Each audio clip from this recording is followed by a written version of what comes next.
JB Bendik, the Novitas Organization. Thank you for joining the program here today, and this is a social media reaction here to kind of something that's been going on, a topic we've been following now for a little while, and Mr. Joseph Bendik had it on his social media page, and it had something to do with the jobs that are coming back are not at the same caliber of what they were that when they got laid off. Whether it's not coming back at the same salary, or maybe it's a new job description, or maybe it's just something, but it's just not adding up right. And so we thought we'd bring in JB, Mr. Joseph Bendik. How are you doing today? Doing well. Thank you so much for having me back again. I always enjoy our conversations, and I appreciate the opportunity to come speak today with you, and also address my post on LinkedIn. I was really surprised in the reactions and how I would say it went viral through LinkedIn. I think it's probably one of my most viewed and most liked and most commented posts probably since I started engaging through LinkedIn and driving conversations. Oh, you're kidding me. I didn't know that. Yeah, from my own metrics. I don't put that out there to boast in any way, shape, or form. I think that's just showing the reaction that it got. And I think it's because I hit a nerve, because I'm willing to say something that many people out there, for whatever reason it may be, maybe they're currently employed or they're unemployed or politics, whatever it may be, don't want to say it. And I've gotten private messages, from people saying, man, I wish I could say that. And it's just been real interesting the last, 48 hours since I posted it, the traction that it had gotten. And so it's glad, because I want to talk about, I want people to know that they're not alone in their thinking. And the only way we can grow as a community and in our industry is if we talk about things without fear of retribution or being embarrassed or punished or whatever it may be. Well, that's one of the things that the Crude life likes to try to have, is a place where people can talk. And it's not maybe always going to be the most popular conversation, but at least they know they're going to get a host and somebody asking questions that's going to treat them with respect, and it's going to treat them with civility, even if I don't necessarily agree with the topic or the direction or whatever the case might be. I do agree with you on this, that the jobs are changing. I don't know your rationale or what your observations were. I was looking at your post more from the automation side. The oil and gas industry is becoming very automated, and big data, we've been talking about this for a few years, 5 years, 7 years. I remember I wrote a technology of the Bakken piece 8-9 years ago.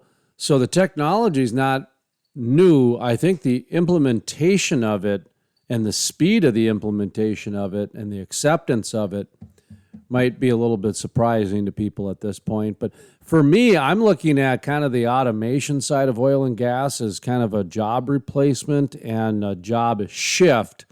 And so that's where I see some of the jobs being impacted. Where are you seeing, some of the observations, maybe some of the comments? Talk to me a little bit, flesh it out a little bit. Yeah, with automation, the first thing that I would say, I believe that many people, definitely within our industry, but also in business in general, I think there is a negative connotation when people hear automation, that they think one thing, oh, there goes my job. Whether they say that or not, in the back of their head, that's what they think when they hear automation. They think of robots and machines and them not getting paid or doing their job for them. And in some aspects, yes, that is correct. There are certain repetitive tasks and procedures and things of that nature that that will be automated.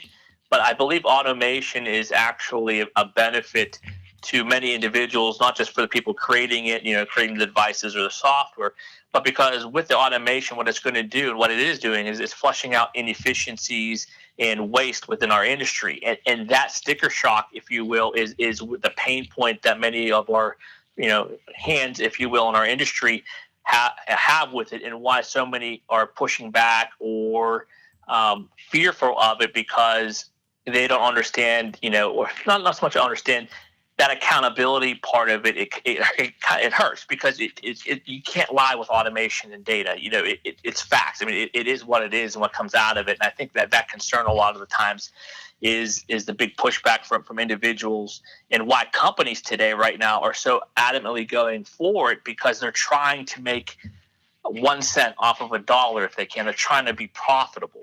And one of the main reasons you do that is by driving out inefficiencies. And through inefficiencies, the main way you do that is through automation. Does that make sense? It does. The accountability observation is rather interesting because, there's a lot of truth behind that, where sometimes it's easier to sell the sizzle than it is deal with the reality. What do I say in the world of climate activism? The planet of platitudes versus the realm of reality. And there's a little bit of that with automation because it just depends on what's programmed in there. But I see the automation come in a lot of different forms. I think we're going to be more of an offshore drilling for a little while. There's a certain, and my conspiracy theory, if you will, is it's more than NIMBY. Not in my backyard, out of sight, out of mind. So if there's going to be a little more drilling kind of offshore, there's going to be less protests and there'll be less, kind of that type of thing. I don't know what your thoughts are on that, the offshore versus onshore drilling, if you're seeing any trends happening that way. I see, like I say, I've seen more of the offshore just because of the automation side. What you alluded to is one of the things the agriculture industry found out with automation is it made it a lot safer. There's the accountability side, there's the repetition side, but there's a saving lives side because there's certain industries that are pretty dangerous still for humans. Logging is another one, and so when certain automation features come in, it makes it a lot more safe as well. And it does shift the jobs a little bit, and maybe, some more warehouse factory jobs open up, assembly line jobs or something like that, or at the same time, some coding jobs, some computer software type jobs. But anyway, just a very long way to bring up the onshore versus offshore, just if you notice any trends that way. Yeah, so on the offshore side, there has definitely been a lot more chatter, in moving that way. The main pushback that I have, seen and read and heard is the amount of capital that it does take just to go offshore. Sure, you can go out and punch a hole offshore and your return on a good well outdoes that of punching, 5 or 6 or 7 more wells on land to equal the same volumes. So many companies are looking, to go that direction. The problem with that, though, is the amount of capital outlays that they would have to do, the amount of capex in order to actually go out and find that. And one of the companies, that's out there that's doing that right now, for example, like Apache, pretty much shut down most of its, drilling and completions work within the Permian and moved towards off of I always mispronounce it as Suriname. I never say it right, but that country out towards Ghana and that play. There's a lot of activity down there. That seems to be the new offshore hotspot, if you will, on top of what's going on in our Gulf Coast. You brought up one interesting point where you said about automation and safety, and I couldn't agree more because there has been so many hotspots as far as high risk or what you have, hot zones. That's what I'm looking for. Hot zones that people would have to normally put their body into, and so you'd have to have a hot work permit in order to go into those areas to execute, whether that be going inside of an active tank clean out, if it's going into to weld something within the tank. But on the inspection side, especially on the downstream side and midstream side, when you go into inspections, taking refineries and crackers and fractionators, they all require going out in inspections to prevent unfortunate loss of explosions, loss of life, etc. And there's companies out there that are going after that market right now using robotics. And the thing behind that is everyone thinks, okay, well, that robot is replacing my job. But what they fail to forget is there's still a human controlling that robot. That robot is the one going in and ascertaining that data at much more, higher, more detailed levels of data that's, and that's incorporated into software, predictive analytics, etc. But there's a human that is still operating that robot. And so that's something, that, you can look forward into the future within oil and gas. It's removing that high risk, job for that person to be in that area. they're still involved in the process, and we're collecting more data because that robot, that machine can see things that us as humans on the individual eye level cannot see. And so that's just one exciting area that's taken off within the oil and gas industry that adds safety. That's jobs are going into a different direction, and where I think people get confused with automation in the sense that, okay, that automation is now going to get rid of my job. No, it just moved it. It's progression. It's like the same thing. Back in the day, we were on horses, and then horses to buggies, and horses and buggies to trains, and trains to automobiles to planes, etc. Things move and change, and you have to be willing to change with it, or you are going to be changed. It's going to be an interesting time we're in because we're going to see some shift of jobs. We're going to see some shift of incomes. And if we have another pandemic type of shutdown or suggestive shutdown or just collapse type of a thing, there might be no other option but to kind of do a new deal, the old get back to work and build instead of building infrastructure and highways. They might just rip down old buildings. I look at it this way. You might end up with like 4 different teams. So you got the first team that rips down old buildings that are energy inefficient, right? And then you got another team that comes in and you build new energy efficient homes that spy on you and are, zero emissions, that sort of thing. And then you got a recycle team. And then you got the cheerlead team that comes in and cheerleads the thing and makes it so you can't disagree with it. I honestly see that's almost where we're going to be going in the future, because when I take a look at the bridges that we need done, I was just reading a story the other day where this oil and gas community is having a debate right now if they should use this CARES money to replace a 35-year-old water tower now that the oil isn't going in, and they don't, because they don't know how many people are going to live there. And so we got all this old infrastructure that's ready to, be redone. And my neck of the woods, Minneapolis, they had that bridge collapse a few years ago that, the school bus was on there. It opened up everybody's eyes of how many of these bridges across America need to be redone.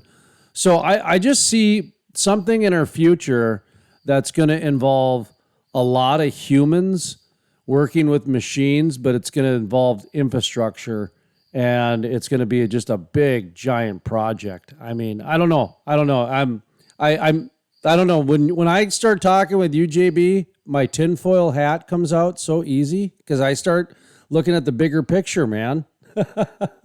So anyway, you can take that and run with it however you think. Yeah, building off of that, and no pun intended, our infrastructure across the United States, especially like you brought up bridges, highways, state highway systems, that whole thing within India, the word infrastructure is very, very it's failing, and a lot of people don't know that. And it's kind of like don't ask, don't tell, in the sense that people, when they drive across the bridge, they don't really think about that. The bridge is open, therefore it has to be safe because I'm crossing it. Well, it's not until all of a sudden that oversized load or certain weather incident, causing moisture to get in it, and the heating and cooling, and something finally cracked, and then it can't bear the weight of the load, et cetera, and then wrong time or the wrong place, and boom, something goes. And again, I don't do it, say that because of fear, but what's happened again, within that industry on the infrastructure side is that because it's been such a manual process in the past for inspections, people going out and putting their hands on it, using their eyes, and using different methodologies for quote unquote inspection. Now, through technology, through robots, through automation, through software, and through artificial intelligence and machine learning, we have the ability to do predictive analytics, where we can go out and use technology today to take a measurement, to track it. And what they can do then over a period of time is they can see the difference over time lapse, and they can see how the structure of things are progressing, either in a good way or in a bad way. And they can literally almost go out and predict, saying, okay, based upon this metallurgical report and based upon this structure and what we know from our engineering of the last 50 to 100 years, in this pattern that we see here, we anticipate that this bridge will be, its usefulness will last, its shelf life, if you will, for 15 years. And then after 15 years, this will have to be replaced in order to maintain its structural integrity, et cetera. That's all there that we as humans were kind of capped at because, again, we're not computers. We're not, hardware. We're human. And there's nothing wrong with that. But behind that automation, if you will, and robotics is going to be a human that's going to build that software, that's going to build that tool. There's going to be that manufacturing that's going to, assemble. There's going to be those engineers that draw up the plans. They're going to be the safety guys behind it through the state. So again, the jobs don't disappear; they transition.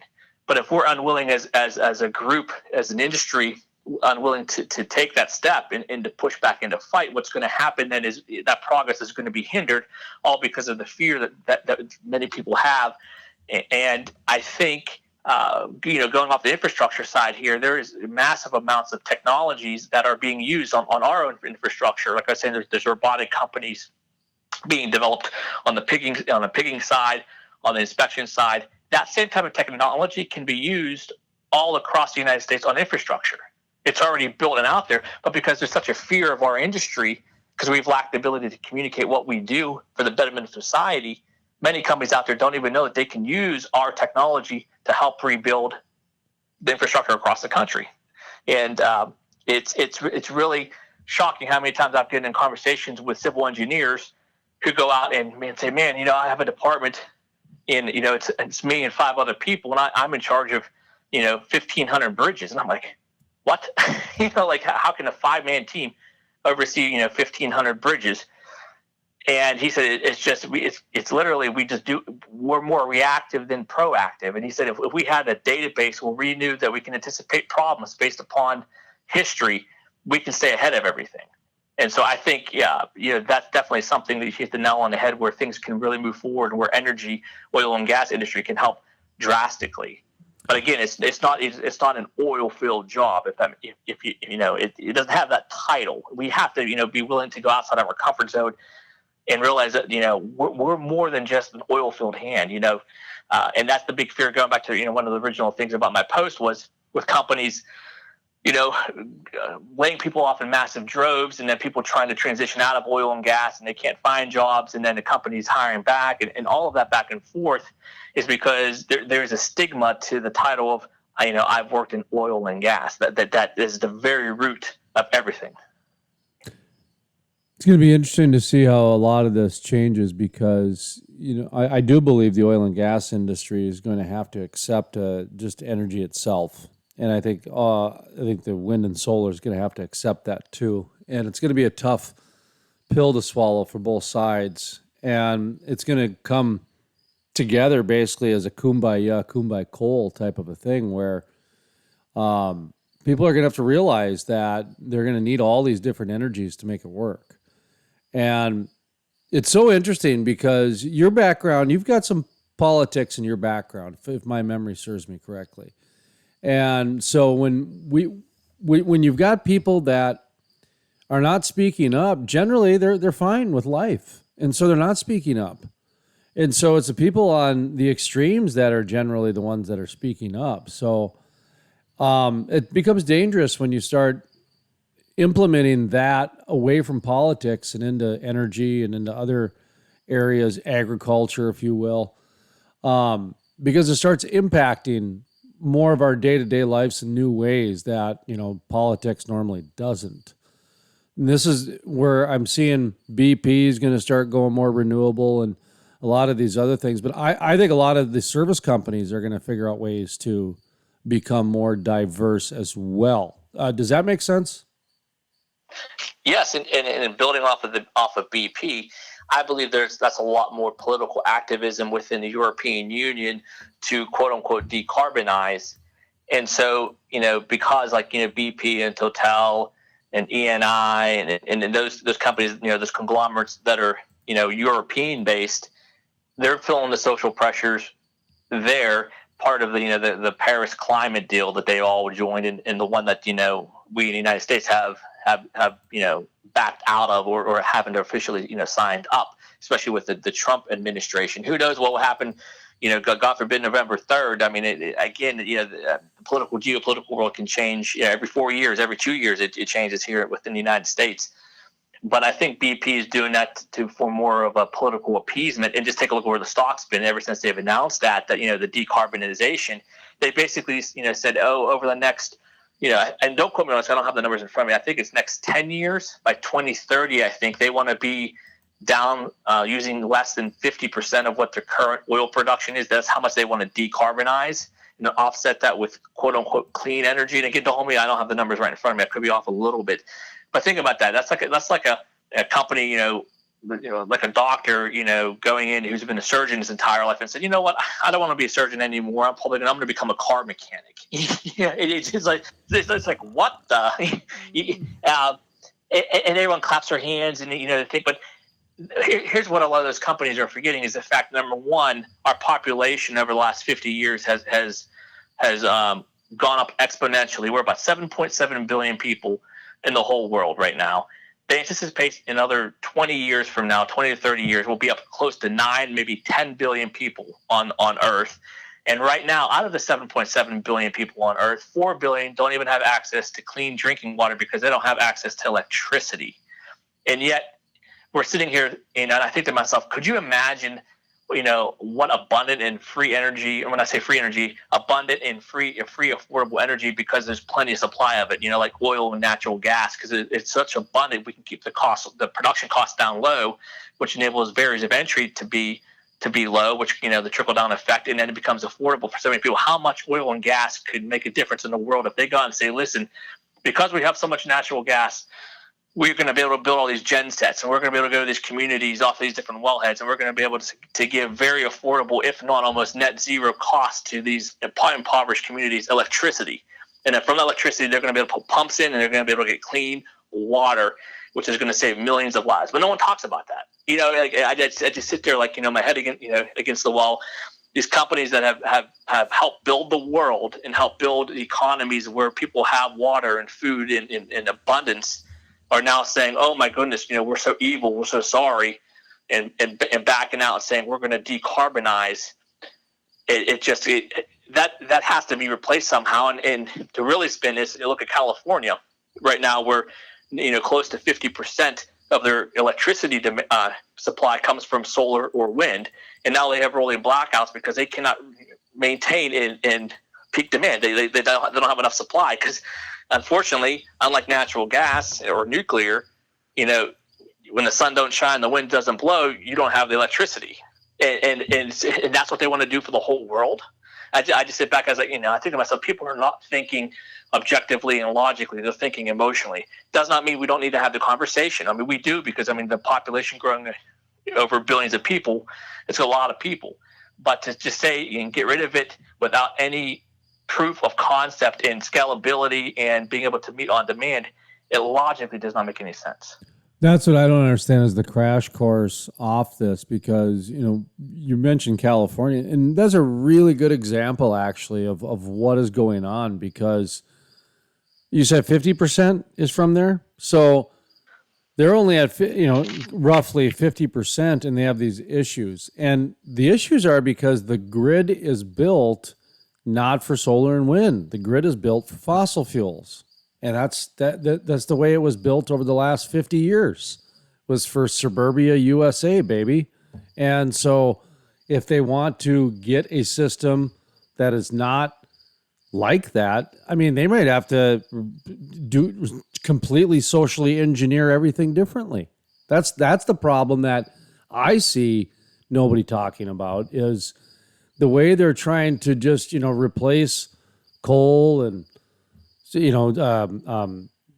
crude oil and natural gas with wind and solar. It just doesn't jive. It's too unpredictable. It comes at surges. It comes at different times. They don't have the storage capacity that's done. From my understanding, a megawatt of coal is not the same as a megawatt of wind. And I don't understand it completely, but it's been explained to me enough that I get it, that it's not. And so that to me is one of the bigger issues no one else is talking about either, is, from my understanding, the grids are not compatible. And if you got to, then you're talking about a whole different rebuild. And that goes on to, Biden-Harris ticket, where they project spending $2 trillion to go green, the Green New Deal, quote unquote. And I don't want to go down that rabbit hole, because that's probably a whole conversation for another day.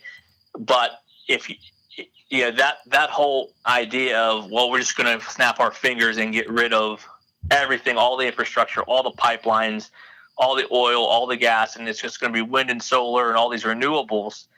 And everyone sits around clapping their hands, because they think, that the world is dying, it's going to be dead, tomorrow.